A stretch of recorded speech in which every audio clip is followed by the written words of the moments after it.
started.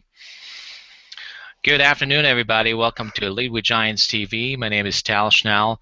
My guest this afternoon is Linda Fisher Thornton, the author of The Seven Lenses, Learning the Principles and Practices of Ethical Leadership. In case you're wondering where to get that, I'm sure she's got it on Amazon and every bookstore or Barnes & Noble. I'm sure you got it there as well. But welcome to our show. How are you today? Doing well, thanks. We've had a lot of snow here in Virginia, so it's been an interesting week. Great, great. I'm so glad you were able to join us. I know there was kind of a question on that, if we could actually have you on the show. So I'm really excited, and our audience will be just thrilled to know that we've got someone who's going to talk to us about ethical leadership, very, very much a topic of leadership nowadays. So I'm glad to have you. Also with us, yes, absolutely. Also with us is Sherry Essner, all the way from Chilly Cool, Canada. Tell us about that. Well, actually, we are not being hit as hard as the poor people in New England. So, but down east, it's quite bad. So, but we do have more snow than I care for. How's that? Okay, all right. Well, I just want to say officially, you guys are more than welcome to come to Texas and visit us. I'm going to take you up on that. Yeah, please do enjoy. We really didn't have much of a winter, but enough of the small talk. Let's get started here with the seven lenses. And Linda, define for us, you've been researching the topic of ethics for a long time, and you do a lot of work into it.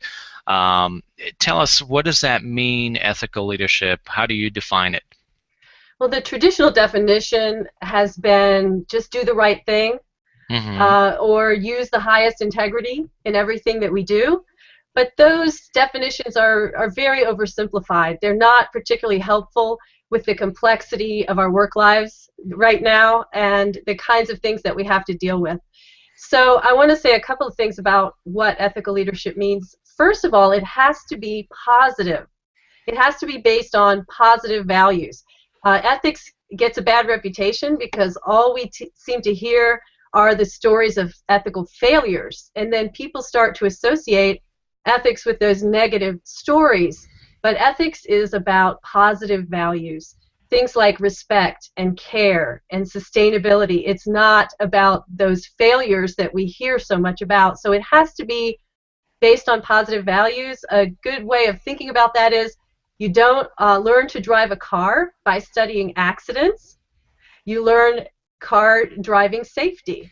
So we aren't going to be able to teach people about ethics by talking about failures and mistakes. We're going to need to give them the positive values that we want them to use and help them learn how to use them. And another piece about it being positive is that compliance with laws and regulations is what some people think of as positive, but that is such a low standard because the laws are actually the minimum standard in society. If you go below those standards, you'll be punished. So I actually call laws the punishment threshold. So these are not the standards to which we should aspire. The laws are really the bottom level, and so we need to aim at a much, much higher level in order to be doing ethical leadership. The other thing about ethical leadership that's so important is that it's multidimensional. It is so far beyond just do the right thing.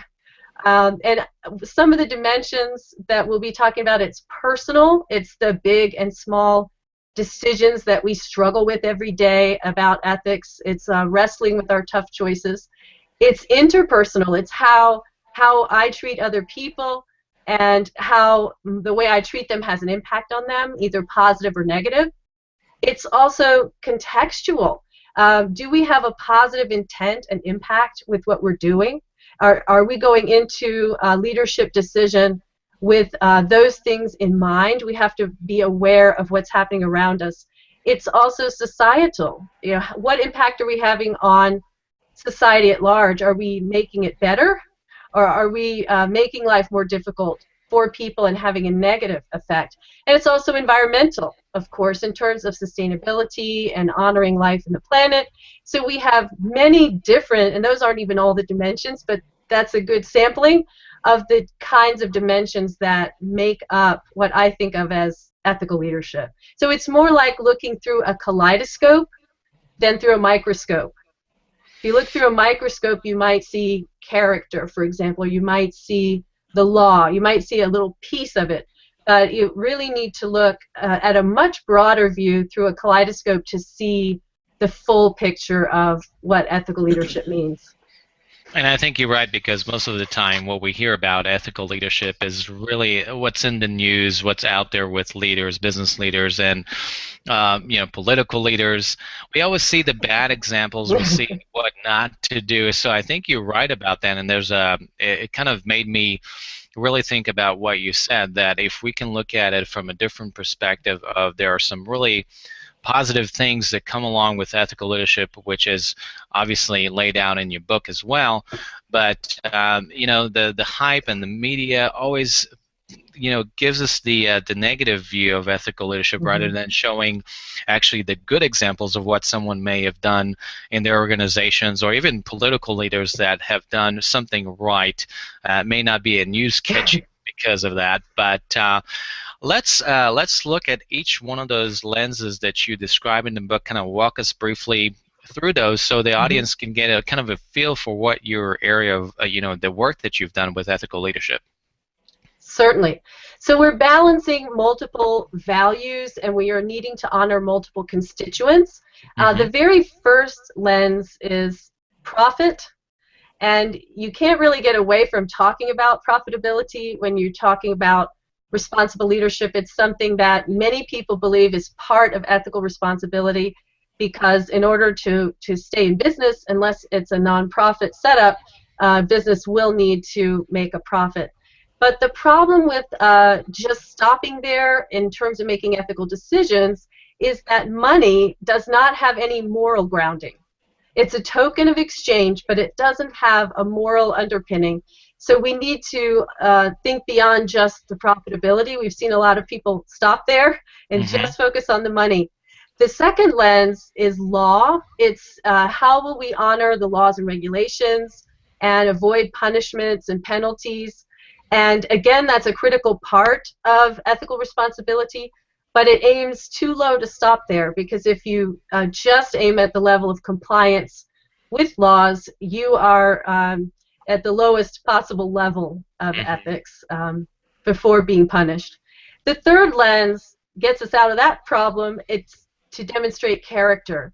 And this is the very personal part of ethical leadership, where we demonstrate integrity and congruence and ethical awareness of how we impact others and what's going on in the world and how it needs to inform our decisions. And character is incredibly important, but if we stop there, we are missing the interpersonal aspects of ethical leadership, so we need to go on to lens 4, which is people. And this is about how we respect and care for people. This is about places like the Great Places to Work.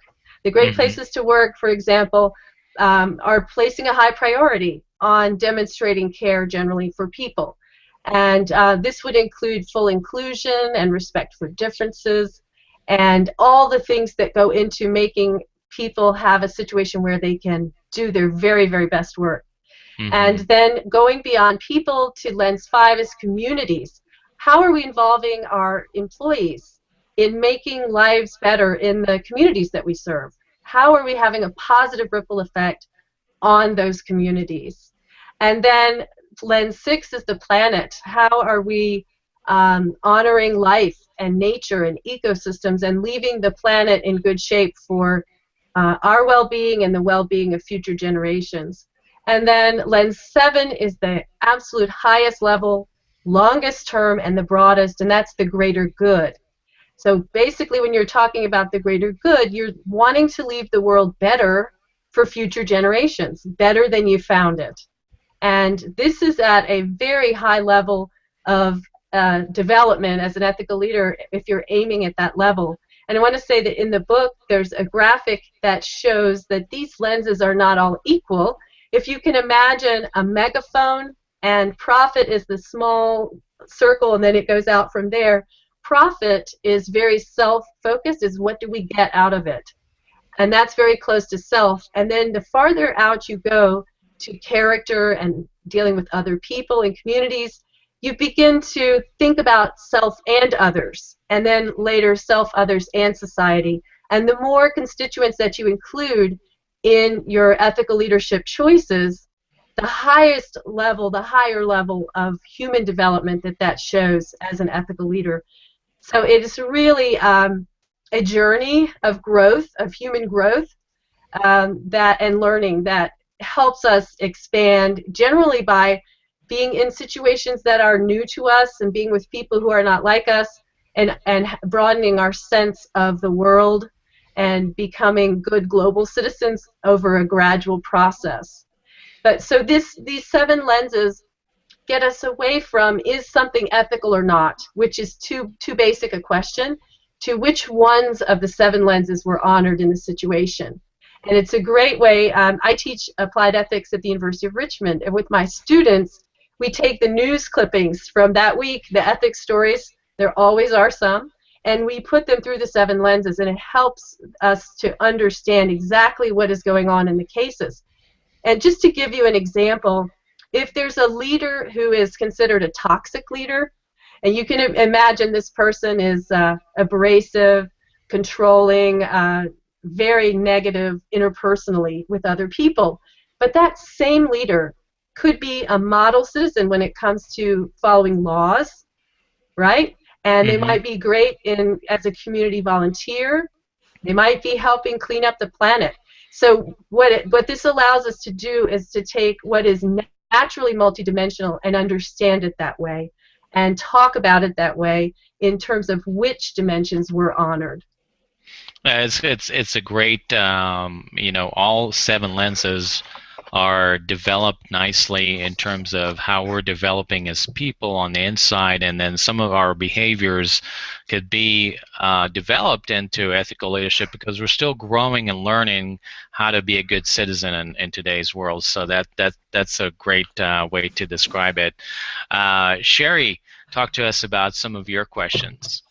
Well, I do want to tell you, Linda, that for 2 years I taught a class on ethics in a master's certificate program. And one of the first exercises we did with people was help them identify what their values were.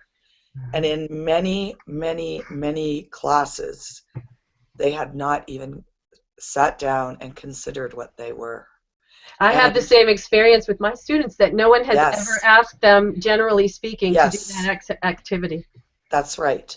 And it really helps open up ideas. So part of the course was, one night we would have a lecture, but the next week we would have a discussion. And the discussions were really, really great. And what I love about your book is that you talk about this is how you grow into being an ethical leader and what's needed for the future. And I wonder if you could tell us a little bit about that. Yes, well, from the growth standpoint, it really helps to know where you are in your development, which I built into the book. There's some questions to help people think through, where am I now, where do I want to be, and then to plot their course. How am I going to begin to incorporate more constituents, more of these lenses into my daily decision making as I go along.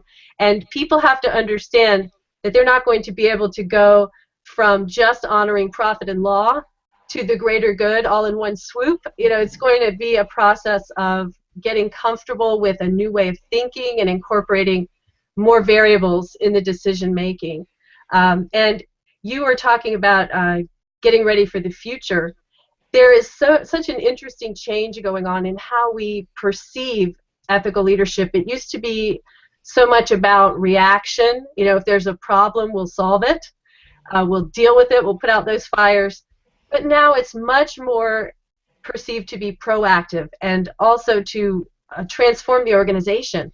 Not just something you have to do, but something that you can do that will bring out the very best in people and in the organization. It'll alter the organization's metrics, which I talked about in Chapter 2, and move things like engagement and profitability, customer attraction and retention. So many different things are moved by intentional, proactive, consistent, ethical leadership. So that's what we would want people to be aiming for as they look to the future. The other thing that's huge is moral awareness. The world is changing so quickly. It's very difficult for any of us to stay current on what is going on in our field. It's just so much change is happening in just an instant. So the burden of staying morally aware and reading widely and being connected socially and learning from other people, that is much more a critical piece, I think, now than it was 5 or 10 years ago, because we know more about how the world is changing, and then expectations increase. You know, we know how connected our economy is with the economies of all the other continents. So if we're going to make a decision, we can't just say, well, it's good for us, it's not so good for those people over there. Those people over there are on Twitter talking about what's happening to them. So there's a much higher set of stakes for people to stay connected and stay aware. And we don't even know what that means. We don't know how fast things are changing and where we might be missing a little piece of the information. I used an example in the book of the baker who was making gluten-free bread and hadn't seen the article in the consumer magazine about levels of arsenic in the rice, and just bought the cheapest one and didn't know to take care about that. And of course then was having customers phoning in saying, who's your rice supplier? We've seen this article, we don't want toxic bread, and so that baker who may want to do the work responsibly can easily move out of that zone by just not reading, not being aware of what's going on in the world. It's true, and I just want to point out that how I found out about your book was through social media. Fantastic. I did not go into a bookstore and stand there looking at the books going, this looks interesting. I found out about it through social media, and since I've read it, I have been definitely sharing it. I belong to a project management chapter, and yours is one of the books that we do raffle off during meetings.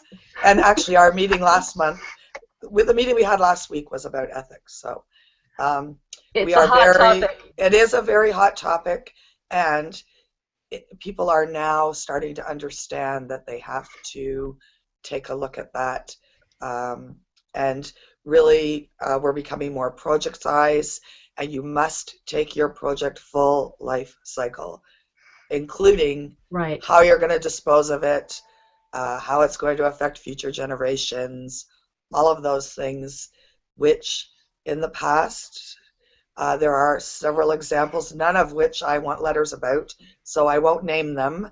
But really, the history has taught us that. And we're much more critical now of planned obsolescence. Yes. It's harder to shop if you're wanting to be an ethically informed consumer, because so many companies have products that are intended to wear out after a certain period of time, so that we'll have to buy a new one.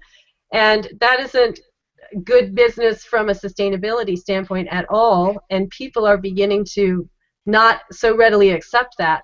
That's right. And there are becoming some creative solutions to that, in terms of, maybe you trade in your smartphone for the new one and they recycle the parts, into something new, so that it's a bit more sustainable and it doesn't just lead to filling up landfills, for example. Totally agree. Totally agree. Linda, we've got, I'm sorry, go ahead. Oh, you please go ahead. We've got just kind of a couple of, probably just a few more minutes, but I wanted to spend some time and get your perspective on, because we covered a lot, and we really liked the insightful idea of thinking about it from a values and having a positive way to look at ethical behavior. And with business leaders, sometimes they want to see the results that are there with that. So how does one go about either measuring it, or how do they, if someone walked into your business, how will they see ethical leadership? Talk to us about that. it's interesting because in organizations there are certain departments that champion many of these lenses. For example, in terms of profitability, well, there's usually a finance group, or law, there's a legal department. For people, it's generally going to be an HR department. Right. But there's not a department for the greater good in every company, and there's not necessarily a department for character. Right. Although there may be one for sustainability and community involvement. So when we look at these lenses and we look at how our organizations are set up, we can begin to see if we're not making it important, and it doesn't necessarily have to be a position, but if we're not making it part of the fiber of the organization, then we're not going to get it in our decision making. The other piece of that is what the CEO does and what senior leaders do will set the tone for the entire organization. So if they make a commitment to attempting to honor all of these lenses, then that's what the rest of the organization will do, and you'll be able to see when you walk into a place, you'll be able to see that kind of commitment to people and to community and environment. You'll be able to see that kind of thinking.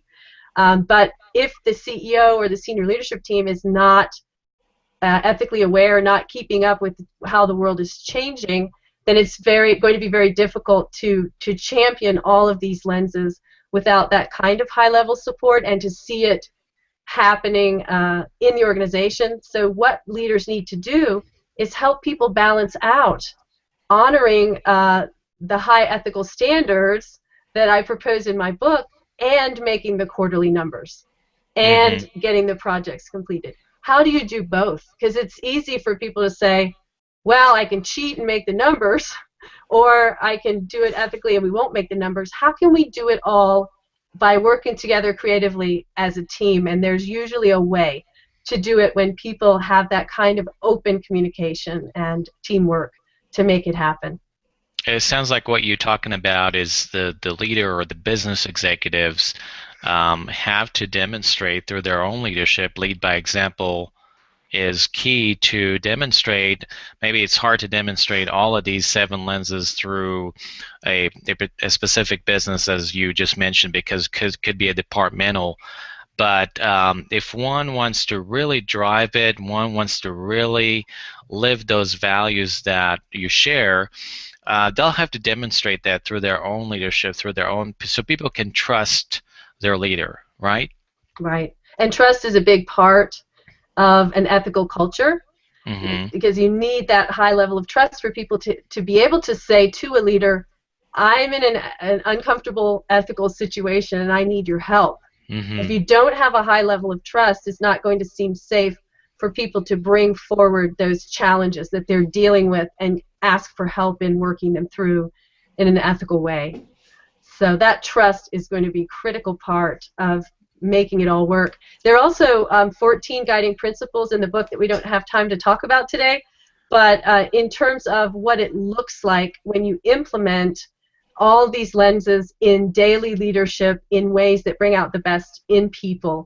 And so those guiding principles are a roadmap for leaders wanting to take this ethical leadership journey.